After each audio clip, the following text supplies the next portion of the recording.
अभिनंदन। नमस्कार, मैं गुलेंद्र पटेल काशी हिंदू विश्वविद्यालय में बीए द्वितीय वर्ष का छात्र हूँ। आज अपने दृष्टिबाधित एवं दिव्यांग विद्यार्थी साथियों के लिए डॉक्टर जयशंकर मिश्र की पुस्तक प्राचीन भारत का सामाजिक इतिहास से पृष्ठ संख्या 403 से लेकर 437 तक समाज में स्त्रियों की स्थिति के अंतर्गत मुख्य टॉपिक को हम लोग वॉइस रिकॉर्डिंग करने जा रहे हैं। चलिए समय लेते हुए ध्यान से सुनिए। टॉपिक है स्त्रियों की महत्ता। स्त्री का स्वतंत्र अस्तित्व, सामाजिक मान, स्त्री शिक्षा, स्त्री का संपत्ति में अधिकार, स्त्री धन मतलब स्त्री की संपत्ति, स्त्री का चरित्र और आचरण, गणिका अथवा वेश्यावृत्ति से संबंधित स्त्रियां, प्रोषित भर्तिका अथवा प्रोषित पतिका का जीवन, मृत भर्तिका मतलब विधवा का जीवन, पर्दा अथवा अवंगुठन का प्रचलन, स्त्री के प्रति समाज का व्यवहार।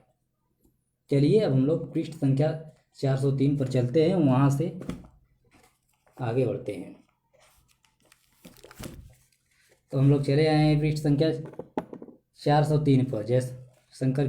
डॉक्टर जयशंकर मिश्र की पुस्तक प्राचीन भारत का सामाजिक इतिहास। ठीक, पृष्ठ संख्या 403। समाज में स्त्रियों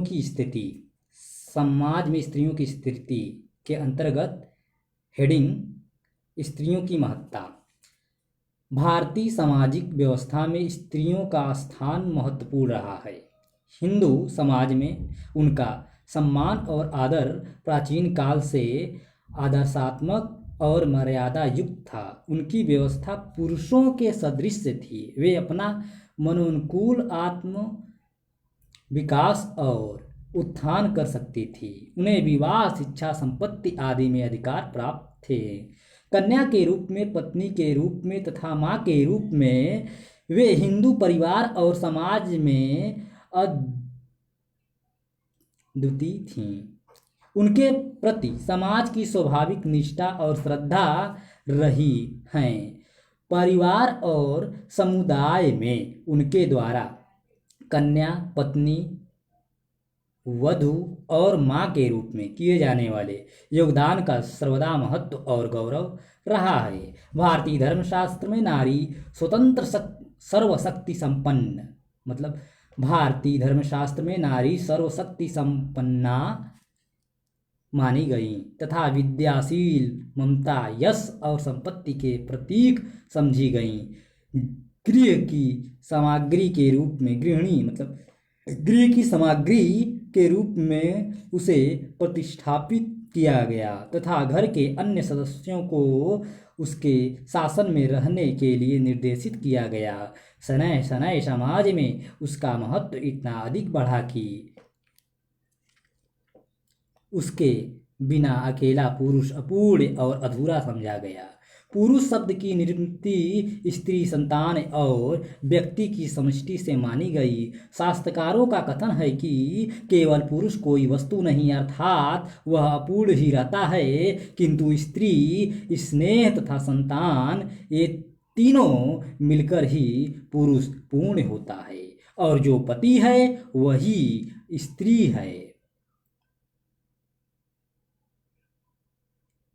अतएव उस स्त्री से उत्पन्न संतान उस स्त्री के पति की होती है। इस प्रकार स्त्री पुरुष की शरीरार्ध और अर्धांगिनी मानी गई तथा श्री और लक्ष्मी के रूप में वह मनुष्य के जीवन को सुख और समृद्धि से दीप्ति और पुंजित करने वाली कही गई। उसका आगमन पुरुष के लिए शुभ, सौरभमय और सम्मानजनक था, जिसके संपर्क से गर्मी कुछ ज्यादा है मित्रों, पंखा चालू करना होगा।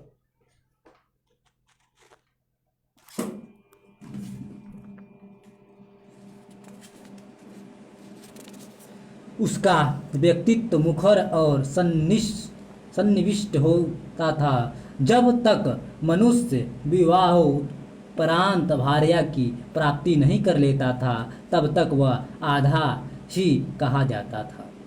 आधा शरीर सब कुछ नहीं कर पाता था और प्रजोत्पत्ति भी पूरा शरीर होने पर ही हो सकती थी, तथा पूरा शरीर अर्थात शरीर की पूर्णता विवाहिता पत्नी से ही संभव थी। स्त्रियों की दशा में युग के अनुरूप परिवर्तन होता रहा। उसकी स्थिति में वैदिक युग से लेकर पूर्व मध्य युग तक अनेक उतार चढ़ाव आते रहे तथा उसके अधिकारों में तद अनुरूप परिवर्धन भी होते रहे हैं। यह सही है कि वैदिक युग में उनकी अवस्था अत्यंत उन्नत और परिष्कृत थी, किंतु परिवर्तित काल से उनकी स्थिति में परिवर्तन प्रारंभ हो गया, जो अवनति परिष्कृत थी, अवनति के रूप में बाद के समयों तक चलता रहा। पुरुषों की तुलना में स्त्रियों को समाज में श्रेष्ठकर के रूप में श्रेष्ठकर स्थान नहीं मिला, बल्कि अपेक्षाकृत निम्न स्थान ही प्राप्त हुआ, जिसके प्रमुख कारण राजनीतिक अस्थिरता और सामाजिक संकीर्णता ही थे। साथ ही जैविक और मानसिक दोष की भी चर्चा की गई, जो पुरुषों की अपेक्षा स्त्रियों में अधिक रहा। कुछ पश्चात विद्वानों ने स्त्रियों में ऐसे जन्मजात दोष माने जिनके कारण वे पुरुषों की तुलना में हीन रहीं। उनके व्यक्तित्व में अस्थिरता का दोष प्रधान रूप से स्वीकार किया गया है। साथ ही यह भी मत व्यक्त किया गया है कि उनमें न्याय की भावना अल्प होती है, क्योंकि उनके व्यक्तित्व में ईर्ष्या की मात्रा अधिकाधिक है। किंतु भारतीय समाज में इस प्रकार की कोई भ्रांति नहीं है। भारतीय विचारकों ने स्त्रियों के प्रति आदर ही व्यक्त किया है तथा उन्हें देवी और श्री का प्रतीक माना है। हिंदू जीवन के प्रत्येक क्षेत्र में वह समान रूप से आदृत और प्रतिष्ठित थी। शिक्षा, धर्म, व्यक्तित्व और सामाजिक विकास में उनका महान योगदान था। वह स्वतंत्रतापूर्वक शिक्षा ग्रहण करती थी और स्वच्छंदतापूर्वक विचरण करती थी। पुरुषों की तुलना में वह किसी प्रकार निम्न और उन्नत नहीं थी। नववधु ससुर गृह की सामग्री होती थी। वह पति के साथ प्रत्येक कार्य में सहयोग करती थी। इस प्रकार वह पुरुषों की ही तरह समाज की अस्थायी और गौरवशाली अंग थी। वह अत्यंत सुशिक्षित, सुसभ्य और सुसंस्कृति होती थी। पारिवारिक और सामाजिक सभी कर्तव्यों का वह निष्ठापूर्वक पालन करती थी। वह पति के साथ मिलकर गृह के याज्ञिक कार्य संपन्न करती थी। वस्तुतः स्त्री और पुरुष दोनों यज्ञ रूपी रथ के जुड़े हुए दो बैल थे, अतः यज्ञ में उसकी उपस्थिति की अनिवार्यता उसकी पत्नी संज्ञा चरितार्थ करती थी तथा उसके दाम्पत्य का जाया स्वरूप मूर्त करती थी। उस युग में पत्नी ही गृह की परिचायक बनकर गृहिणी बन गई। गृह और पत्नी दोनों का अन्योन्याश्रित संबंध माना जाने लगा और बिना पत्नी के गृह की कल्पना व्यर्थ मानी गई। उसका परंपरागत आदर और सम्मान बराबर बना रहा तथा उसके प्रति समाज की धारणा पूर्ववत उन्नत बनी रही। वैदिक युगीन शिक्षा के क्षेत्र में उसका स्थान पुरुषों के समक्ष था। शिक्षिता कन्या की प्राप्ति के लिए विशेष अनुष्ठान की योजना की जाती थी। पुरुषों की तरह वह भी ब्रह्मचर्य का जीवन व्यतीत करती थी, शिक्षा ग्रहण करती थी और अपने को विदुषी बनाती थी। उस युग के जो स्त्री पुरुष शिक्षित थे वे विवाह योग्य उत्तम समझे जाते थे। ऐसी भी स्त्रियां थीं जो एक निष्ठा के साथ जीवन पर्यंत विद्याध्ययन में लगी रहती थी और ब्रह्मवादिनी कही जाती थी। जो स्त्रियां उस जमाने में विद्याध्ययन में जीवन पर्यंत लगी रहती थी उन्हें ब्रह्मवादिनी की संज्ञा दिया जाता था। किंतु इस युग में धीरे धीरे वैदिक कर्मकांड की जटिलता बढ़ती गई और याज्ञिक कार्यों में शुद्धता और पवित्रता के नाम पर आडंबर बढ़ता गया। फलस्वरूप कालांतर में आकर स्त्रियों को याज्ञिक कार्यों से अलग रखने का उपक्रम किया जाने लगा तथा उन्हें वैदिक मंत्रों के उच्चारण का उपयुक्त नहीं माना गया। इसका कारण यह लगता है कि इस युग तक हिंदू समाज में अंतर्जातीय विवाह का प्रचलन हो चुका था, जिसमें दूसरे वर्ण की ऐसी स्त्रियां भी होती थी जिनका वैदिक वांग्मय और आचार से कोई परिचय नहीं होता था और जो वैदिक मंत्रों का भ्रष्ट उच्चारण करती थी। अतः वैदिक साहित्य को सही सुस्त और शुद्ध बनाए रखने के लिए स्त्रियों को इससे अलग रखने का नियम बना। सूत्रों और स्मृतियों के काल में आकर स्त्रियों की स्थिति और भी निम्न और दयनीय हो गई, जिससे वे निसहाय, परतंत्र और निर्बल बन गई। उन पर अनेक प्रकार के बंधन और अवरोध लगाए गए। धर्मशास्त्रकारों ने उनकी राजनीतिक, सामाजिक, धार्मिक, आर्थिक और वैयक्तिक सभी स्थितियों पर प्रतिबंध लगाए। जन्म से मृत्यु तक उन्हें पुरुष के निमंत्रण में रखने के लिए निर्देशित किया गया। कन्या पत्नी और माता जैसी स्थितियों में वे क्रमशः पिता, पति और पुत्र द्वारा नियंत्रित और संरक्षित मानी गई। निश्चय ही ये प्रतिबंध उनकी पवित्रता और सुरक्षा को ध्यान में रखकर आरोपित किए गए थे, जिसका एक प्रधान कारण विदेशियों का आक्रमण भी था। हर्षचरित्र में, बाणभट्ट के हर्षचरित्र में उल्लिखित है कि कन्या किसी अनागत वर्षे नेय और उसकी धरोहर है, जिसको अछूड़ी प्रतिपर्तित करना है। यह स्मृति उसके उन्नयन काल में पिता के मन पर संताप और बोझ की तरह रहती आई है। अतः पिता अथवा अभिभावक के लिए वह यौनारंभ के समय एक समस्या बनती गई।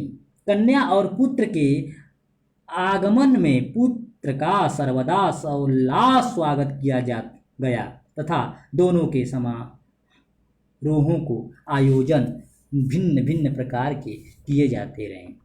गुप्त युग तक कन्या शक्ति के रूप में प्रतिष्ठित हो चुकी थी। शाक्त धर्म के प्रभाव के कारण उसे गौरी और भवानी का रूप प्रदान किया गया, किंतु उसके शक्ति रूप को समझकर भी पिता उसके प्रति अपने दायित्व के भाव से बोझिल और संतृप्त होता रहा। इस भार में धार्मिक शक्ति ने भी कोई महत्वपूर्ण सहयोग नहीं प्रदान किया। मातृगर्भ में आई राजश्री का वर्णन बाणभट्ट ने इस प्रकार किया। राजश्री वही हर्षवर्धन की बहन की बात हो रही है यहाँ पर। देवी यशोवती ने, हर्षवर्धन के दरबारी कवि बाणभट्ट कहते हैं, देवी यशोवती ने देवी राजश्री को उसी प्रकार गर्भ में धारण किया जिस प्रकार नारायण मूर्ति ने वसुधा को, जिस प्रकार मेना ने सर्वजीवधारियों से अभ्यर्थित गौरी को उत्पन्न किया था, उसी प्रकार यशोवती ने दुहतिया राजश्री को पूर्व मध्यकाल तक आकर उस पर नियंत्रण और कठोर हो गए तथा उस पर पुरुष का पूर्ण एकाधिकार मान लिया गया। धर्म और समाज की रक्षा के नाम पर स्त्रियों को सुरक्षित रखने के लिए अनेक ऐसी व्यवस्थाओं का निगमन हुआ जिनसे स्त्रियों की दशा निरंतर दयनीय होती गई। इस प्रकार अनेक बंधनों के घेरे में उनका व्यक्तित्व सिमट कर रह गया और फलतः उनका विकास अवरुद्ध हो गया। पृष्ठ संख्या 406। स्त्री का स्वतंत्र अस्तित्व, सामाजिक मान। हेडिंग: स्त्री का स्वतंत्र अस्तित्व, सामाजिक मान। आर्यों के प्रारंभिक समाज में स्त्रियां स्वच्छ थीं। वे बिना किसी प्रतिबंध के सामाजिक गतिविधियों में सम्मिलित होती थीं। वस्तुतः वैदिक युग में स्त्री जितनी स्वतंत्र और मुक्त थी उतनी परिवर्तित काल के किसी भी युग में नहीं थी। सभी दृष्टियों से यह पुरुषों के समान थी। उसके अधिकार किसी भी प्रकार पुरुष से कम नहीं थे। शिक्षा, ज्ञान, यज्ञ आदि विभिन्न क्षेत्रों में वह विरोध स्वच्छंदता पूर्वक सम्मिलित होती थी तथा सम्मान पूर्वक आदर प्राप्त करती थी। उस युग में ऐसी अनेक विदुषी स्त्रियां थीं जिन्होंने ऋग्वेद और अन्य वेदों की अनेक ऋचाओं का प्रणयन किया था, जिसमें लोपा मुद्रा, विश्ववारा, सिक्ता, घोषा आदि ऐसी पंडिता स्त्रियां थीं। शिक्षा, ज्ञान और विद्वता के क्षेत्र में ही नहीं बल्कि याज्ञिक कार्यों में भी वे अग्रणी थी। ब्रह्मचर्य यज्ञ में जिन स्त्रियों की गणना की जाती है उसमें सुलभा, गार्गी, मैत्रेयी आदि विदुषियों के भी नाम लिए जाते हैं, जिनकी प्रतिष्ठा वैदिक ऋषियों के समान थी। विदेह शासक जनक ने यज्ञ के अवसर पर जो धार्मिक शस्त्रार्थ आयोजित किया था उसमें गार्गी ने अपनी अद्भुत प्रतिभा, विलक्षण तर्क शक्ति, विचक्षण मेधा और सूक्ष्म विचार तंतुओं के दुरूह प्रश्नों की परीक्षाएं करके याज्ञवल्क्य ऋषि के दांत खट्टे कर दिए। इन साक्ष्यों से यह विदित होता है कि उस युग में स्त्रियां बिना पर्दे के स्वतंत्रता पूर्वक पुरुषों के साथ विद्वगोष्ठियों और दार्शनिक वाद विवादों में सम्मिलित होती थीं। उनके मान और सम्मान में किसी प्रकार की कमी नहीं थी। समाज में वे पुरुषों की तरह ही आदृत थीं। सामाजिक और धार्मिक उत्सवों समारोहों में वे अलंकृत होकर बिना किसी प्रतिबंध के उन्मुक्त होकर हिस्सा लेती थीं। पुरुषों के साथ वे यज्ञ में सम्मिलित होकर कार्य विधि संचालित करती थी। बिना उनके सहयोग के यज्ञ पूरा नहीं माना जाता था। वे यज्ञ की अधिकारिणी थी। अकेला पुरुष यज्ञ के लिए अयोग्य था। जैसा कि रामायण में राम को भी सीता का मूर्ति बनाना पड़ा था। अकेला पुरुष यज्ञ के लिए अयोग्य था। पुरुषों के लिए उनका याज्ञिक और धार्मिक सहयोग कालांतर में अनिवार्य हो गया। सीता के न होने पर राम को अश्वमेध यज्ञ करते समय अपनी पत्नी सीता की स्वर्ण प्रतिमा बनानी पड़ी थी। अतः यज्ञ और धार्मिक योजनाओं में पत्नी का होना आवश्यक था। अन्य याज्ञिक क्रियाओं में वह पति का सहयोग करती थी। उत्तर वैदिक काल में परवर्ती युग से ही नारी की दशा अवनति की ओर अग्रसर होने लगी।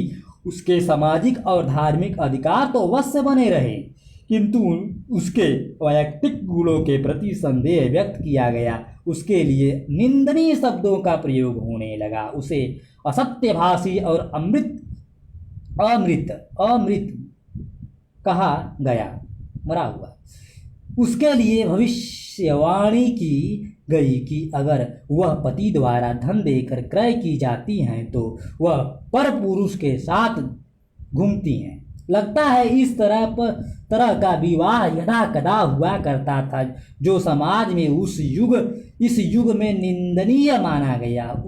उसे पुरुषों के साथ यज्ञ में सोम का भाग लेने से वंचित कर उसकी स्वतंत्रता पर अंकुश लगाया गया। इस प्रकार उस पर सामाजिक और धार्मिक अनेक प्रकार के नियंत्रण और स्वच्छंदता में कोई विशेष प्रतिबंध नहीं लगाया गया।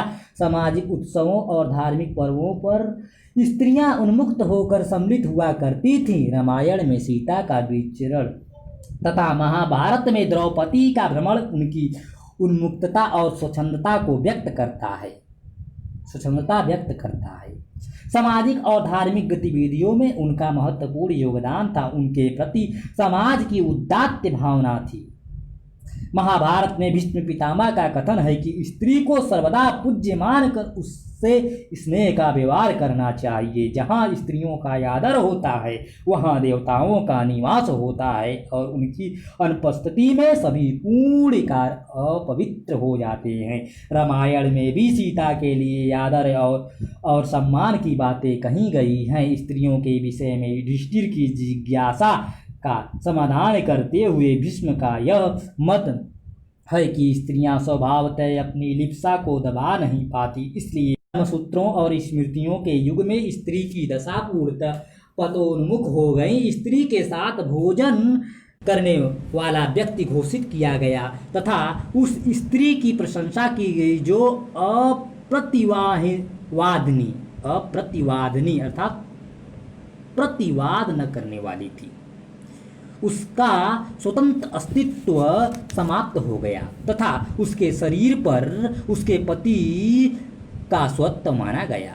पितृसत्तात्मक समाज होने के कारण उसकी स्थिति निरंतर हंसोन्मुख होती गई। उसकी स्वतंत्रता और उन्मुक्तता पर अनेक प्रकार के अंकुश लगाए जाने लगे। मनु जैसे स्मृतिकारों ने उसे कभी भी स्वतंत्र न रहने के लिए निर्देशित किया तथा यह विचार व्यक्त किया कि स्त्री कभी भी स्वतंत्र रहने योग्य नहीं, जबकि जब तक वह कन्या रहे उस पर पिता का संरक्षण रहे।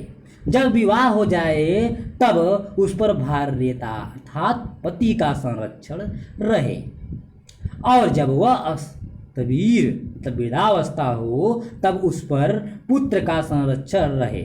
पूर्व मध्य युग तक आकर उसके सारे अधिकार सीमित कर दिए गए और वह बंधन में कर दी गई। उसकी स्वच्छंदता पर नियंत्रण लगा दिए गए। विज्ञानेश्वर ने शंख का उद्धरण देकर टिप्पणी की है कि वह घर से बिना किसी से कहे और बिना चादर ओढ़े बाहर न जाएं, शीघ्रता पूर्वक न चले बनिए सन्यासी वृद्ध वैद्य के अतिरिक्त किसी पर पुरुष से बात न करे, अपनी नाभि खुली न रखे, एड़ी पर वस्त्र पहने, अपने स्तनों पर से कपड़ा न हटाए, मुंह ढके बिना न हंसे, पति या संबंधियों से घृणा न करे। वह धूर्त, वेश्या, अभिसारणी, सन्यासिनी, भाग्य बताने वाली, जादू टोना या गुप्त विधियां करने वाली दुःशील स्त्रियों के साथ न रहें। इनकी संगति से कुलगत स्त्रियों का चरित्र भ्रष्ट होता है। इस प्रकार अनेक नियंत्रण उस पर लगाए गए तथा सामाजिक, धार्मिक और आर्थिक दृष्टियों से उसे प्रतिबंधित कर दिया गया। दासी के रूप में उससे सभी गृहस्थ कार्य करने का निर्देश दिया गया। अलबरूनी भी लिखता है कि कन्या की अपेक्षा पुत्र का अधिक ध्यान रखा जाता है। अब हम लोग पृष्ठ संख्या 8 पर पहुंच गए, जिसके अंतर्गत स्त्री शिक्षा को पढ़ेंगे। स्त्री शिक्षा। वैदिक युग में स्त्री की शिक्षा अपनी उच्चतम सीमा पर थी। वह पुरुषों की समकक्ष बिना भेदभाव की शिक्षा प्राप्त करती थी। वह बुद्धि और ज्ञान के क्षेत्र में अग्रणी थी। इस युग में पुत्र की तरह पुत्री का भी विद्यारंभ से पूर्व उपनयन संस्कार संपन्न किया जाता था तथा वह भी ब्रह्मचर्य का पालन करती हुई विभिन्न विषयों की शिक्षा ग्रहण करती थी। उसे यज्ञ संपादन और वेदाध्ययन करने का पूर्ण अधिकार था। दर्शन और तर्कशास्त्र में भी स्त्रियां निपुण थी। सभी सभा गोष्ठियों में वे ऋग्वेद की ऋचाओं का गान किया करती थी। ऋग्वेद में उल्लिखित है कि कतिपय विद्वांसी स्त्रियों ने ऋग्वेद की अनेक ऋचाओं के प्रणयन में योगदान प्रदान किया था। उस युग में बौद्धिक योगदान करने वाली ऐसी 20 कवियत्रियां थी। रोमसा, अपाला, उर्वशी, विश्वारा, सिकता, निबावरी, घोषा, लोपामुद्रा आदि पंडिता स्त्रियां इसमें अधिक प्रसिद्ध हैं। पति के साथ समान रूप से वे यज्ञ में सहयोग करती थी। सूत्रकाल तक भी स्त्रियां यज्ञ संपादित किया करती थी। राम के युवराज पद पर अभिषेक के समय तक कौशल्या ने यज्ञ किया था। उत्तर वैदिक युग में भी स्त्री ब्रह्मचर्य में रहकर शिक्षा ग्रहण करती थी। वैदिक गान के अतिरिक्त वह ललित कलाओं में भी पारंगत होती थी। महाभारत से ज्ञात होता है कि पांडवों की मां कुंती अथर्ववेद में पारंगत थी। इससे स्पष्ट है कि उस युग की स्त्रियां मंत्रविद्ध और पंडिता होती थी। वह ब्रह्मचर्य का अनुगमन करती हुई उपनयन संस्कार भी कराती थी। कन्या के लिए उपनयन का विधान मनु ने किया है। वैदिक युग में छात्राओं के दो वर्ग थे। वैदिक युग में छात्राओं के दो वर्ग थे, एक सदोवधु, दूसरा ब्रह्मवादिनी। सदोवधु वे छात्राएं थी सदोवधु वे छात्राएं थी जो विवाह के पूर्व तक कुछ वेद मंत्रों और याज्ञिक प्रार्थनाओं का ज्ञान कर लेती थी, तथा ब्रह्मवादिनी वे थी जो अपनी शिक्षा पूरी करने में अपना संपूर्ण जीवन लगा देती थी। इस प्रकार कुछ स्त्रियां जीवन पर्यंत अध्ययन में लीन रहती थीं और विवाह नहीं करती थी, वही ब्रह्मवादिनी कहलाती थी। ऋषि कुशध्वज की कन्या वेदवती ऐसी ही ब्रह्मवादिनी स्त्री थी। ऐसी स्त्रियां बहुमुखी प्रतिभा संपन्न होती थी जो ज्ञान और बुद्धि में पारंगत ही नहीं बल्कि अनेक मंत्रों की उद्गात्री होती थी। वे दर्शन, तर्क, मीमांसा, साहित्य आदि विभिन्न विषयों की पंडिता होती थी। काशकृत्सनी नामक स्त्री ने मीमांसा जैसे क्लिष्ट और गूढ़ विषय पर अत्यधिक बहुचर्चित पुस्तक का प्रणयन किया था जो बाद में उसी के नाम पर विख्यात हुई। इस वर्ग के अध्येता काशकृत्सनी की ही कहे गए। अध्ययन मनन के क्षेत्र में स्त्रियों की रुचि बराबर बढ़ती गई। दर्शन जैसे गूढ़ और गंभीर विषय में भी वे पारंगत होने लगी। याज्ञवल्क्य की पत्नी मैत्रेयी विख्यात दर्शनिका थी जिसकी रुचि सांसारिक वस्तुओं और अलंकारों में न होकर दर्शन शास्त्र में थी। यही नहीं, उसने अपने पति की संपत्ति में अपने अधिकार को अपने पति याज्ञवल्क्य की दूसरी पत्नी के हित में त्याग कर केवल ज्ञान प्राप्त करने की याचना की थी। जनक की राज्यसभा में होने वाली विद्वत गोष्ठी में गार्गी ने अपनी अद्भुत तर्क शक्ति से याज्ञवल्क्य जैसी महर्षि को चौंका दिया तथा अपनी परीक्षाओं से उन्हें ही नहीं बल्कि पूरे विद्वत समाज को स्तब्ध कर दिया। वाल्मीकि और अगस्त्य जैसे ब्रह्म ऋषियों ने वेदांत तथा की शिक्षा ग्रहण करके मैत्रेयी ने ख्याति प्राप्त की थी। वाल्मीकि और अगस्त्य जैसे ब्रह्म ऋषियों से वेदांत की शिक्षा ग्रहण करके मैत्रेयी ने ख्याति प्राप्त की थी। कौशल्या और तारा दोनों मंत्रविद्य थीं तथा सीता नित्य वैदिक प्रार्थनाएं किया करती थी। महाभारत से विदित होता है कि द्रौपदी पंडिता थी। रामायण से विदित होता है कि अत्रेयी ने वाल्मीकि आश्रम में रहकर ज्ञानार्जन किया। के साथ आश्रम में लवकुश भी शिक्षा ग्रहण करते थे। अत्रेयी के साथ शिक्षा का ऐसा उदाहरण महाभारत में भी मिलता है जब अंबा और सैखावत्य एक साथ शिक्षा ग्रहण करते थे। प्राथितेयी बढ़वा जैसी विद्वसी नारियों ने शिक्षा और ज्ञान के क्षेत्र में अभूतपूर्व सफलता प्राप्त की थी।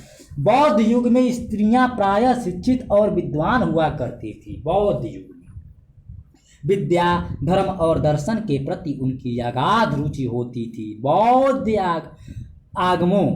आगमों की शिक्षिकाओं के रूप में भी उन्होंने ख्याति प्राप्त की थी। थेरी गाथा की कवयित्रियों में 32 आजीवन ब्रह्मचारिणी और 18 विवाहिता भिक्षुणियां थीं। उनमें शुभा, सुमेधा, अनुपमा उच्च वंश की कन्याएं थीं जिनसे विवाह करने के लिए राजकुमार और संपत्तिशाली सेठों के पुत्र उत्सुक थे। भिक्षुणी खेमा उस युग की उच्च शिक्षा प्राप्त स्त्री थी जिसकी विद्वता की ख्याति दूर दूर तक फैली थी। संयुक्त निकाय से ज्ञात होता है कि सुभद्रा नामक भिक्षुणी व्याख्यान देने में प्रसिद्ध थी। राजगिरी के संपत्तिशाली सेठ की पुत्री भद्राकुंड के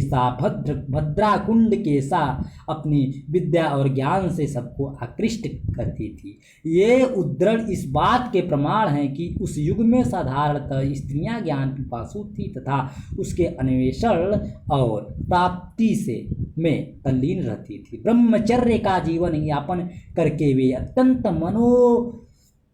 निवेश पूर्वक ज्ञान अर्जन करती थी। एक जातक से विदित होता है कि एक जैन पिता की 4 पुत्रियों ने देश का भ्रमण करते हुए लोगों को दर्शन शास्त्र का पर वाद विवाद करने के लिए चुनौती दी थी। जैन साहित्य से भी विदुषी स्त्रियों के उदाहरण प्राप्त होते। कौशाम्बी शासक की पुत्री जयंता ज्ञान और दर्शन में पारंगत थी। जयंता अनेक महिलाएं शिक्षिका बनकर अध्यापिकाओं का जीवन व्यतीत करती थीं, जो अपना शिक्षण कार्य उत्साह और लगन के साथ निष्ठापूर्वक संपन्न करती थी। ऐसी स्त्रियां उपाध्याय कही जाती थीं।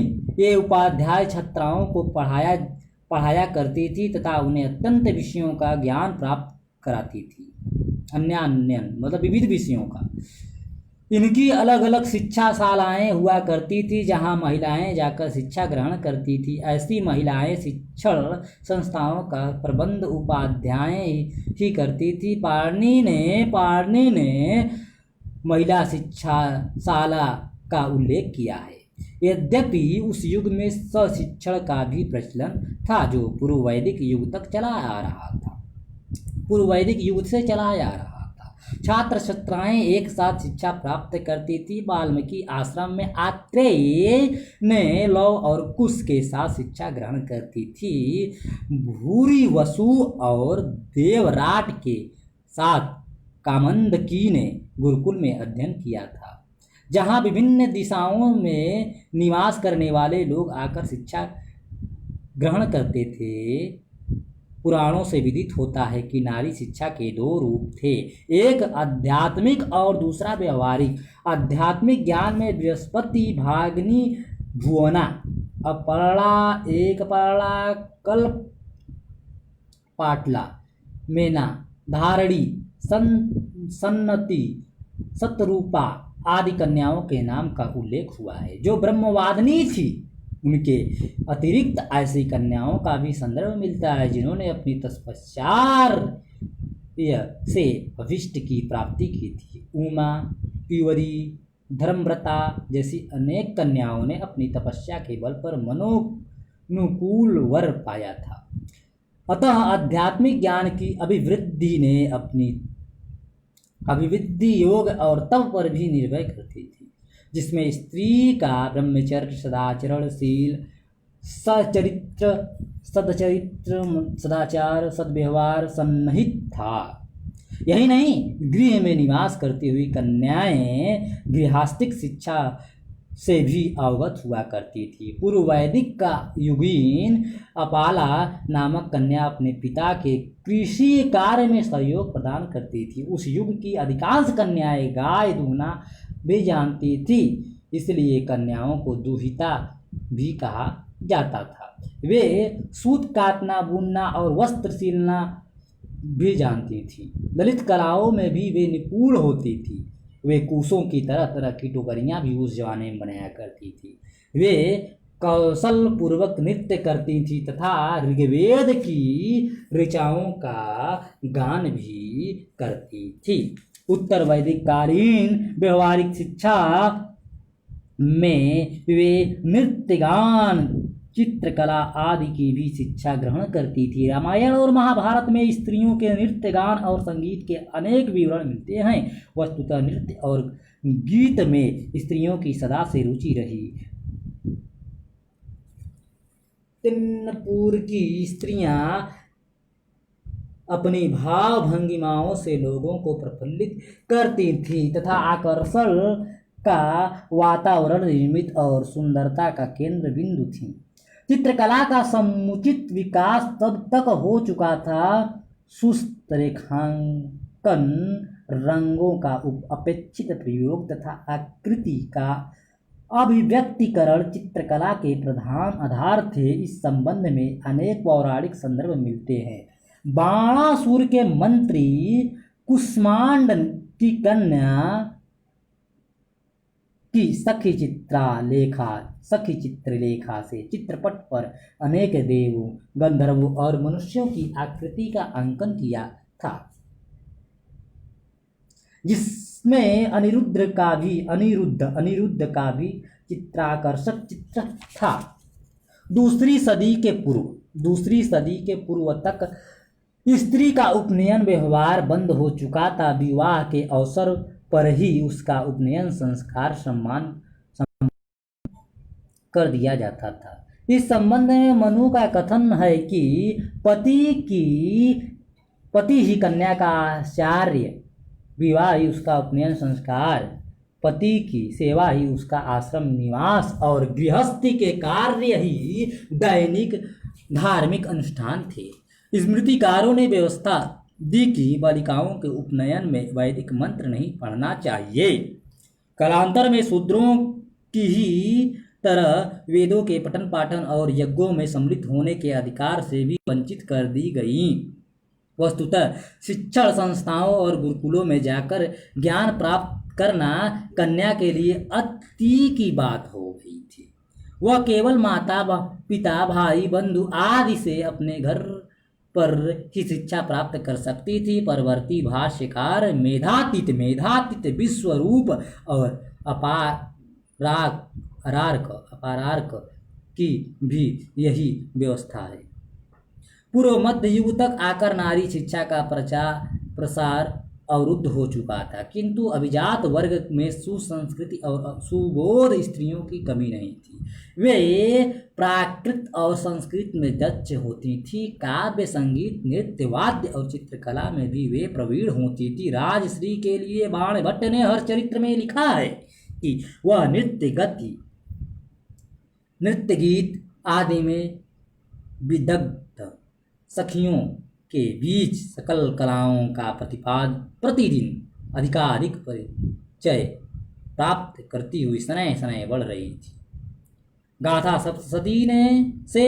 सप्तशती से अनेक विदुषी स्त्रियों का पता लगता है। रेखा, रोहा, माधवी, अनुलक्ष्मी, पहाई, बद्धवही, शशि प्रभा आदि जैसी कवित्रियां अपनी प्रतिभा और कल्पना शक्ति के लिए विख्यात थीं। इस युग में अनेक ऐसी प्रज्ञा संपन्न नारियां हुई जिन्होंने अपनी उत्कृष्ट रचना शैली और काव्य कला से साहित्यिक योगदान किया। कविवर राजशेखर की पत्नी अवंती सुंदरी उत्कृष्ट कवित्री और टीकाकार थी। मंडन मिश्र और शंकर के बीच हुए शस्त्रार्थ की निर्णायिका मंडन मिश्र की विदुषी पत्नी थी, जो तर्क मीमांसा वेदांत और साहित्य में पूर्ण पारंगत थी। ऐसी भी स्त्रियां हुई हैं जो शासन व्यवस्था और राज्य के प्रबंध में दक्ष होती थी तथा शासक अथवा अभिभावक के अभाव में स्वयं प्रशासन का संचालन करती थी। यूनानी आक्रामक सिकंदर के आक्रमण का प्रतिरोध पति की मृत्यु के पश्चात मत्स्य की महारानी ने किया था। दूसरी सदी ईसा पूर्व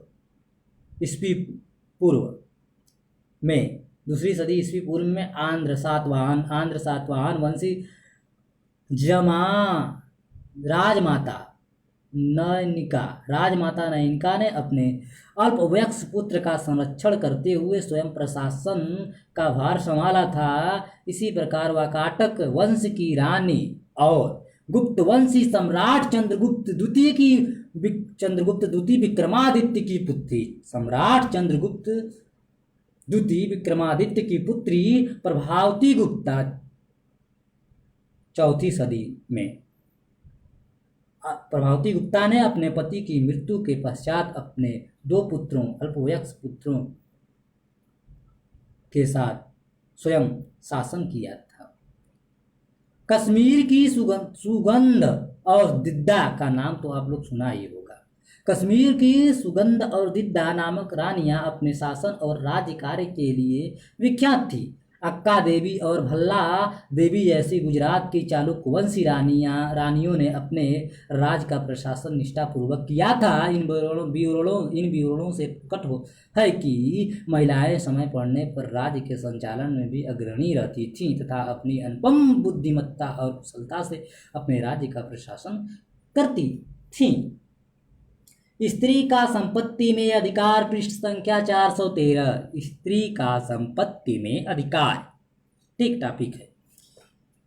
चलिए स्त्री का संपत्ति में अधिकार पढ़ते हैं।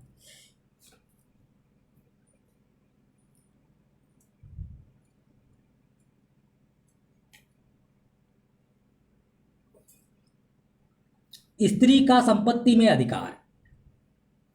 स्त्रियों की आर्थिक स्थिति को ध्यान में रखकर हिंदू समाज में उनका संपत्ति विषयक अधिकार स्वीकार किया गया तथा उन विशेष परिस्थितियों का भी विश्लेषण किया गया जिनके कारण संपत्ति में वे अपना हिस्सा प्राप्त करती थी। वैसे वैदिक कालीन कुछ ऐसे विवरण हैं जो उसके अधिकार का आक्षेप करते हैं, किंतु वे अपवाद ही हैं। संपत्ति में प्रायः उनका हिस्सा रहता था या रहता रहा है।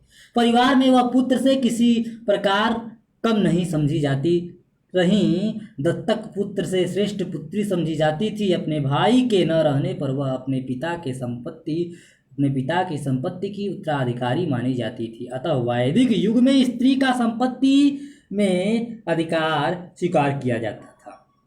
4वीं सदी ईसा पूर्व तक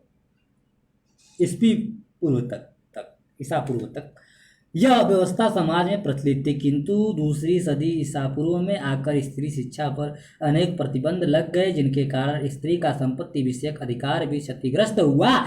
इस युग में ऐसे अनुदार धर्मशास्त्रकारों के एक वर्ग का आगमन हुआ जिसने भाई के न रहने पर भी बहन के उत्तराधिकार को नहीं स्वीकार किया।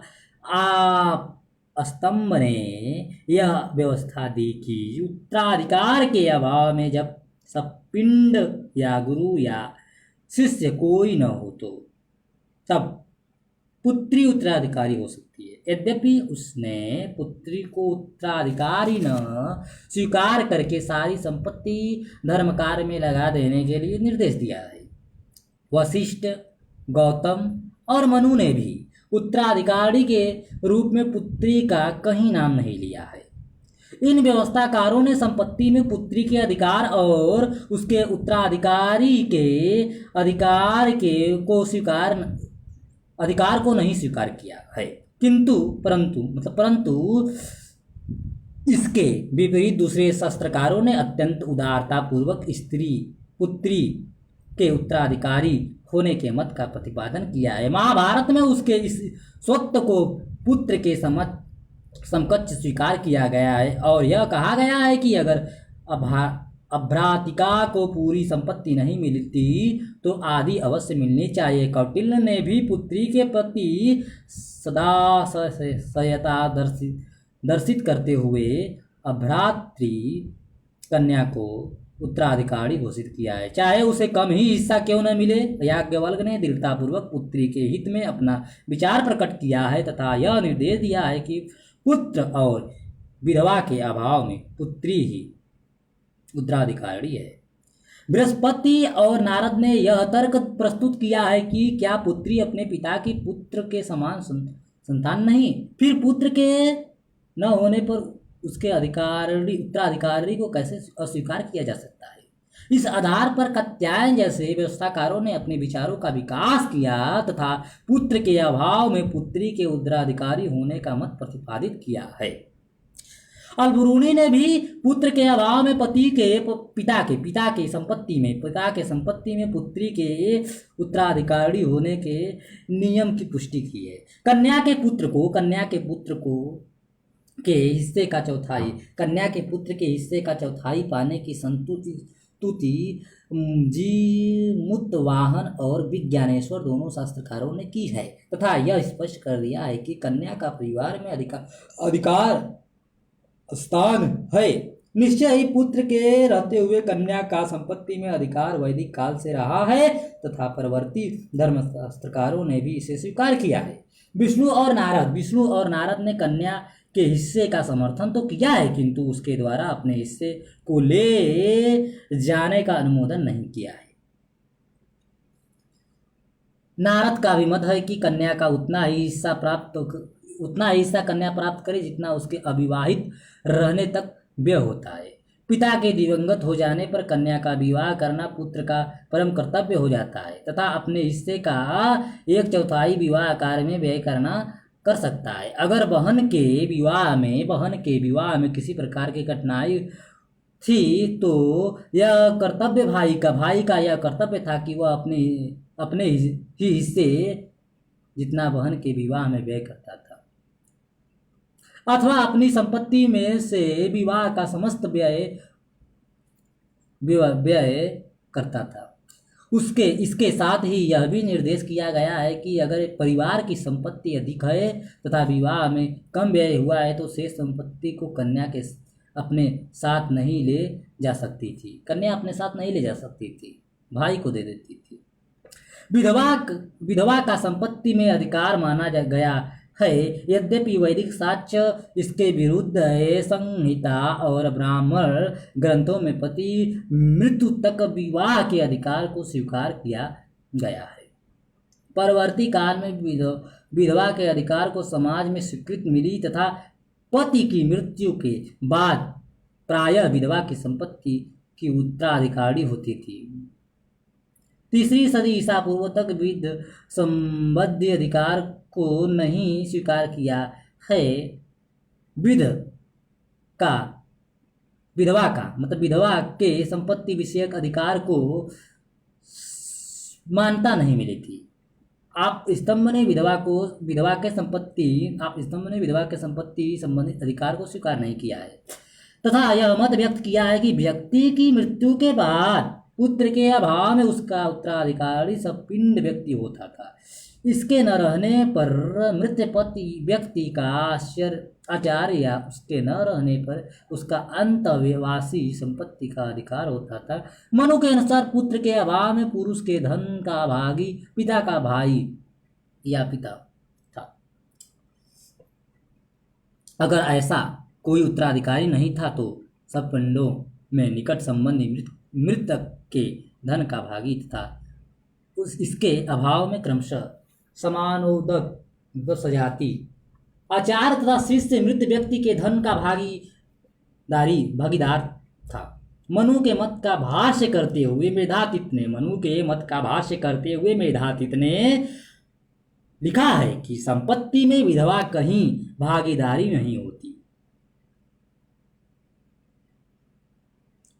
पहली सदी ईसा पूर्व तक आकर व्यवस्थाकारों ने यह विमर्श किया है कि अगर विधवा पुनर्विवाह नहीं करती है अथवा नियोग द्वारा पुत्र नहीं उत्पन्न करती है तो उसके भरण पोषण के लिए कुछ न कुछ प्रबंध अवश्य होना चाहिए। ऐसी स्थिति में विधवा को पति की संपत्ति में हिस्सा प्रदान किया गया। कौटिल्य ने संपत्ति में विधवा के भाग को स्वीकार किया है। गौतम ने सपिंडों गोत्रियों और संबंधियों के साथ विधवा के समान भाग को माना है। विष्णु का अभिमत था कि पुत्रों के अयोग्य होने पर संपत्ति की उत्तराधिकारी विधवा होती थी। इन मतों के विपरीत कुछ ऐसे अनुदार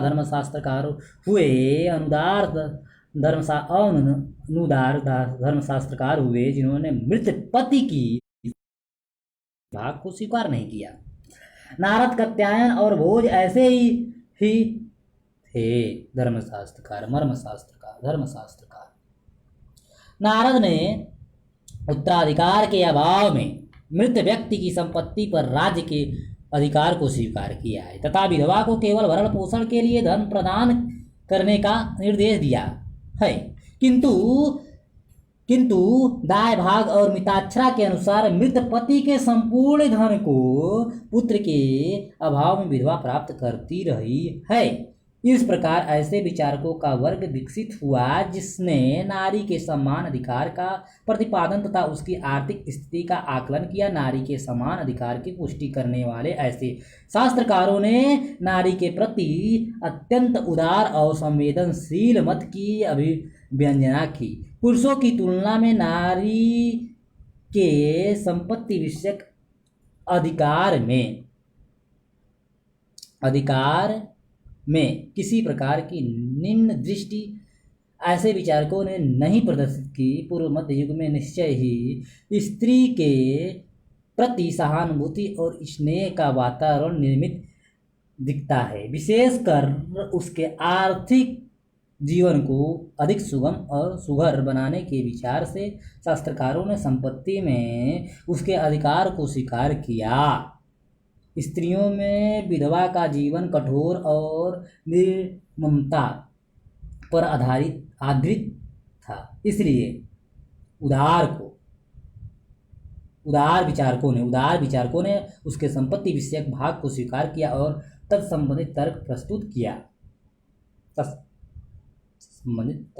किया। प्यारे साथियों, हम लोगों ने 400 पृष्ठ संख्या 16 पर आ गए। पृष्ठ संख्या 416 पर स्त्री धन अर्थात स्त्री की संपत्ति पर हम लोग आ चुके हैं। स्त्री की संपत्ति, स्त्री धन।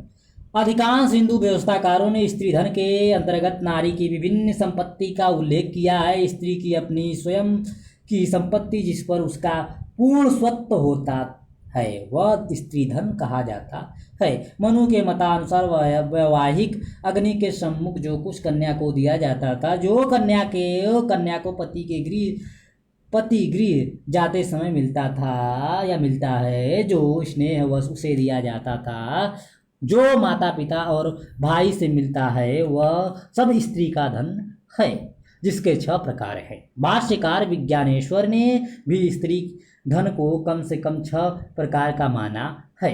पिता, माता, भ्राता और पति द्वारा दिया हुआ तथा अग्नि की सानिध्य में विवाह के समय कन्यादान के साथ प्राप्त तथा अधिवेदन के निमित्त मिला हुआ धन।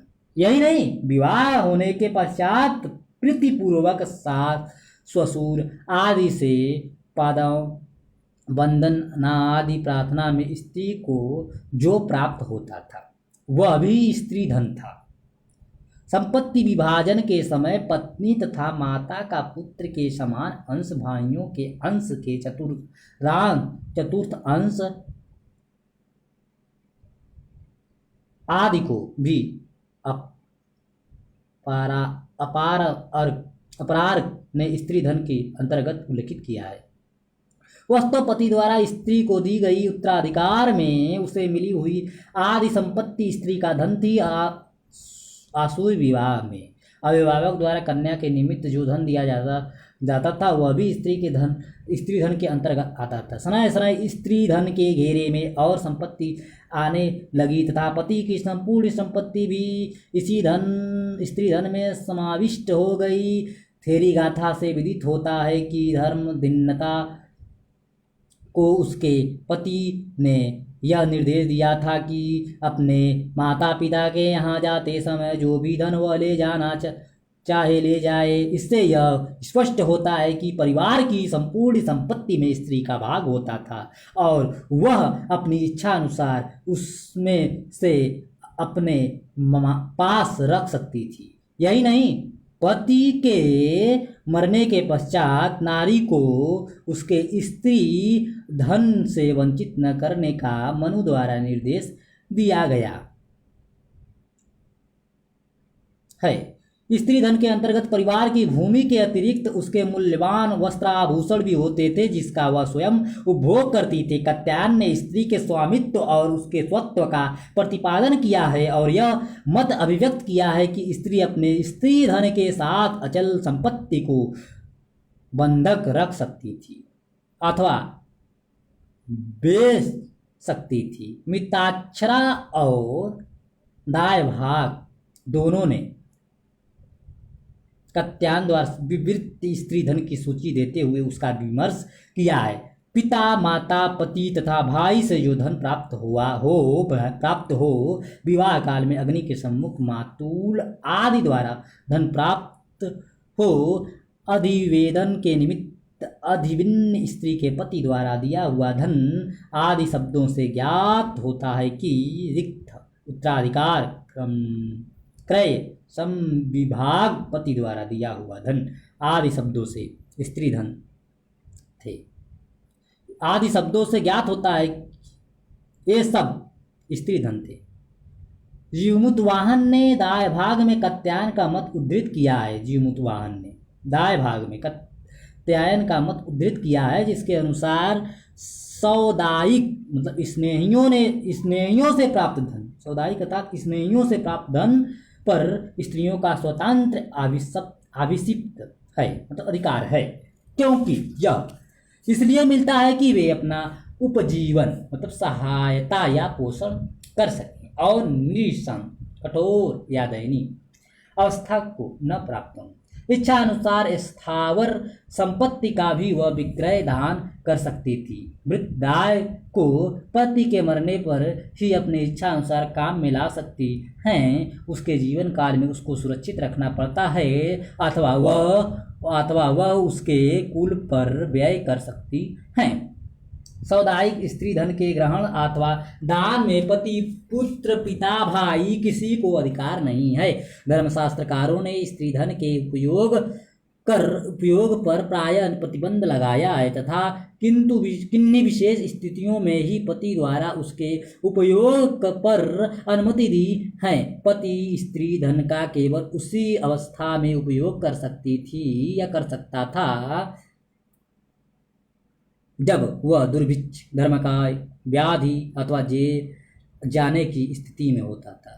वैसे नारद ने स्त्री को केवल चल संपत्ति ही बेचने की अनुमति दी है, जिसे अन्य मध्यकालीन भाष्यकारों ने स्वीकार किया है। स्त्री की ममता साधारणतः पुत्री के प्रति होती थी, इसलिए शास्त्रकारों ने स्त्री धन की अधिकारी पुत्री को ही बताया है। इस संदर्भ में विज्ञानेश्वर का कथन है कि यह उचित ही है कि पुत्री को ही माता का स्त्री धन प्राप्त हो, क्योंकि पुरुष का शुक्र अधिक होने से उपमान मतलब पुरुष उत्पन्न होता है,